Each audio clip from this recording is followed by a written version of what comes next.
오늘 뭐 이렇게 알 듯 모를 듯한 제목이 많을까요? 안진용 기자님. 어제 새벽 2시 10분쯤 서울 강남구에서 벌어진 일입니다. 어허. 자, 이 늦은 시각, 캄캄한 새벽이죠. 헬멧을 쓴 남성이 한 가게 앞으로 다가오더니 네. 유리창을 쾅쾅쾅 하고 내리치기 시작을 한 거죠. 네? 자, 이 남성은 왜 이런 행동을 했을까요? 영상으로 확인해 보시죠. 네네. 헬멧을 쓴 채 길가에 앉아있는 한 남성의 모습을 보실 수 있습니다.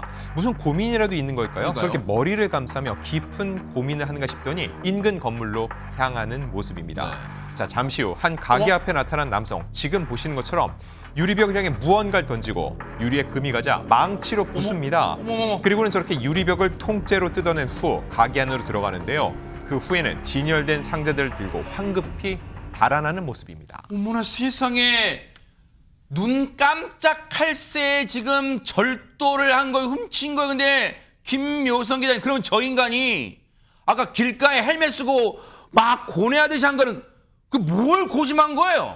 고민은 한 것 같은데 결과적으로 나쁜 결과가 도출이 된 겁니다. 이 남성 유리벽을 훼손해서 들어간 곳은요, 한 중고 명품 매장이었습니다.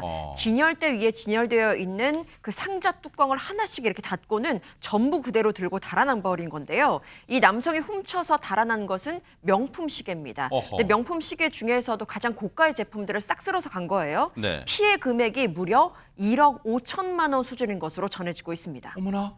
아니, 그냥 닥치는 대로 급한 대로 지금 보안 요원 출동하기 전에 급한 대로 쓸어 담은 것 같은데 저 몇 개 안 훔쳐간 것 같은데 1억 5천만 원짜리 명품 시계를 가져갔대요.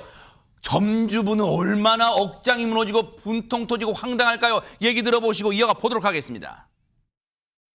필름이 되어 있다 보니까 유리가 깨지지는 않고 이제 유리가 이제 뜯어진 거예요. 그냥 너무 믿기지가 않아가지고 지금도 너무 정신이 없는 상태예요. 혹시요, 장유미 변호사님, 지금 저게 순식간에 보세요.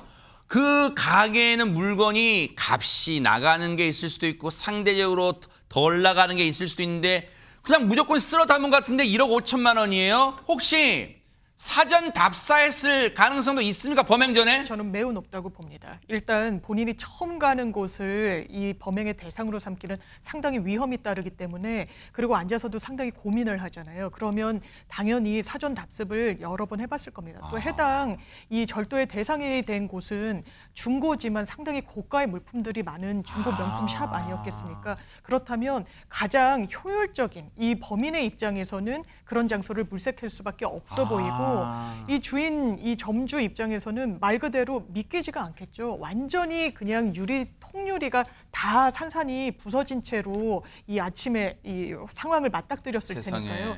지금 복구도 제대로 된 상황이 아니랍니다. 지금 이 유리가 깨진 곳은 임시 비닐로 그냥 아유. 임시 방편으로 막고 지금 이렇게 돼 있네요. 운영을 아이고. 하는 그런 상황이라고 하고요.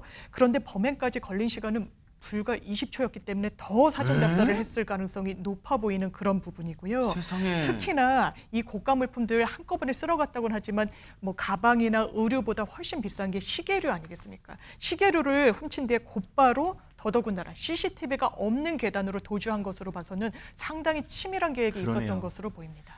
범행을 아주 치밀하게 계획했을 가능성에 무게를 둘 수밖에 없는데, 근데 이 CCTV가 없는 비상계단으로 도주했다지만 저 인간 지금 잡혔겠죠, 강재래 변호사님? 아직도 안 잡혔습니다.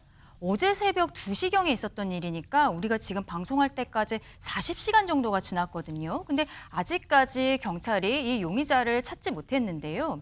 조금 아까 CCTV가 없는 비상계단을 통해서 나왔다라고 네. 했잖아요. 근데 그 이후에도 도망을 갈 때도 자전거를 타고 CCTV가 별로 없는 골목길로 간 거예요. 오토바이 헬멧을 쓰고 있지만 오토바이를 만약에 탔으면 이제 번호판 같은 것이 있기 때문에 그런 노출을 피하기 위한 것이 아니었나 싶습니다. 아하. 그리고 결과적으로는 CCTV가 없는 골목길로 자전거를 타고 가는 사람들은 워낙 많을 것이기 때문에 경찰이 지금 최선은 다하고 있지만 아직까지는 찾지 못한 상황입니다.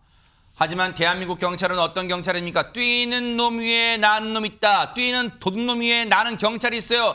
분명히 저런 짓을 한 인간은 동종 전과가 있을 가능성이 커요. 그러면 일단 그 사람들 위주로 탐문하겠죠. 그리고 저 물건을 1억 5천만 원짜리 고가의 명품 시계를 훔쳤으면 어떻게 해야 될까요? 절 팔 거 아니에요. 장문화비가 다 분명히 있을 거. 반드시 그거 다 연계돼서 조사할 거예요. 대한민국은 삼면이 바다예요. 도망갈 데 없어요. 반드시 자수하기를 권해 봅니다. 기대해 보겠습니다.